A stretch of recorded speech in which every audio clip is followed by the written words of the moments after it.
இன்றைக்கி காயல் சமையல் பகுதியில் நம்ம பார்க்க போகிறது ரசம் சாதமோ சாம்பார் சாதமோ பருப்பு சாதத்தோட இந்த ஈரல் வறுவலை நீங்கள் செஞ்சு சாப்பிட்டிங்கன்னா அவ்வளோ ஒரு ருசியாக இருக்கும்.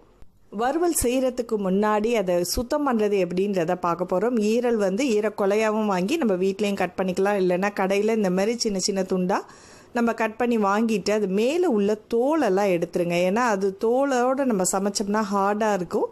ஸோ இந்த ரத்த வாடை வராமல் சமைக்கிறது எப்படின்னா, முதல்ல ஒரு 2 தண்ணி நார்மலாக அலசி அந்த மேல் தோல் எல்லாத்தையும் எடுத்துருங்க. அசடெல்லாம் இருந்துச்சுன்னா நம்ம சும்மா அலசினாலும் எப்படி அந்த வாடை வந்துட்டு இருக்கோ, அதனால் ஒரு 1/2 டேபிள் ஸ்பூன் அளவுக்கு மஞ்சத்தூளும் அதோட வினிகர், நார்மலாக குக்கிங்க்கு யூஸ் பண்ணுற வினிகர் தான், அதில் 2 மூடி அளவுக்கு பார்த்திங்கன்னா இந்த அளவு இருக்கும், 2 டீஸ்பூன் அளவுக்கு அதில் ஊற்றி ஒரு 10 நிமிஷம் ஊற வச்சுருங்க.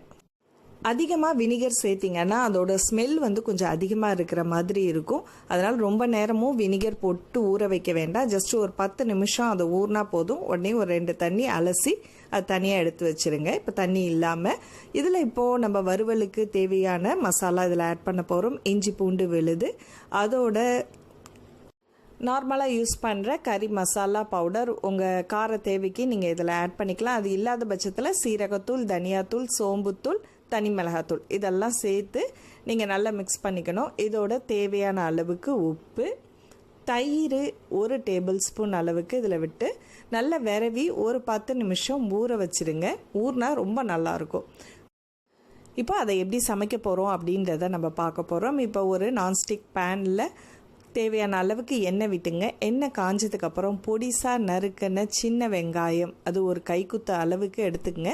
சின்ன வெங்காயம் சேர்க்கும் போதும் நல்லெண்ணெய் சேர்க்கும் போதும் உடம்புக்கு ரொம்ப ரொம்ப ஹெல்த்தின்றது எல்லாத்துக்குமே தெரியும். இதோட தேவையான அளவுக்கு ஒரே ஒரு பச்சை மிளகாய், கொஞ்சமாக கருவேப்பிலை. ஈரலை பொறுத்த வரைக்கும் நம்ம குக்கரில் போட்டிங்கன்னா ஒரு விசிலுக்கு மேலே வைக்காதீங்க. அதனால தான் நான் சட்டியில் குக் பண்ணி காமிச்சிட்ருக்கேன். அதோட ஒரு 1/2 டீஸ்பூன் அளவுக்கு இஞ்சி பூண்டு விழுது. ஏன்னா நம்ம மசாலாவோட விரவி வச்சுருக்கிறோம். அதையும் வதக்கினதுக்கு அப்புறம் நம்ம விரவி வச்சுருக்கிற ஈரல் மசாலாவை இதோட நம்ம சேர்த்துடலாம். அதிகமாக தண்ணி விடணும்னு அவசியம் இல்லை. ஜஸ்ட்டு நம்ம இதை அலசின தண்ணி ஒரு 1/4 டம்ளர் அளவுக்கு வரும்.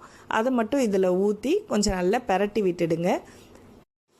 ஈரல் குக்காரத்துக்கு அதிக நேரம் எடுக்காது. ஃபஸ்ட்டு ஒரு 5 நிமிஷம் அடுப்பை சிம்மில் வச்சுட்டு மூடி போட்டு வேக வைங்க. அந்த தண்ணியெல்லாம் கொஞ்சம் விடும், ஈரல்லையே தண்ணி விடும். ஸோ அதுக்கப்புறம் 5 நிமிஷத்துக்கு அப்புறம் மிளகுத்தூள் ஒரு 1/2 டேபிள் ஸ்பூன் அளவுக்கு சேர்த்துங்க. ரொம்ப ருசியாக இருக்கும். இதை நீங்கள் சேர்க்கும்போது நல்ல கார சாரமாகவும் இருக்கும். அதுக்கப்புறம் ஒரு 5 நிமிஷம் கழித்து பார்த்தீங்கன்னா இங்கே பாருங்கள், கட் பண்ணாலே ரொம்ப சாஃப்டாக இருக்கும்.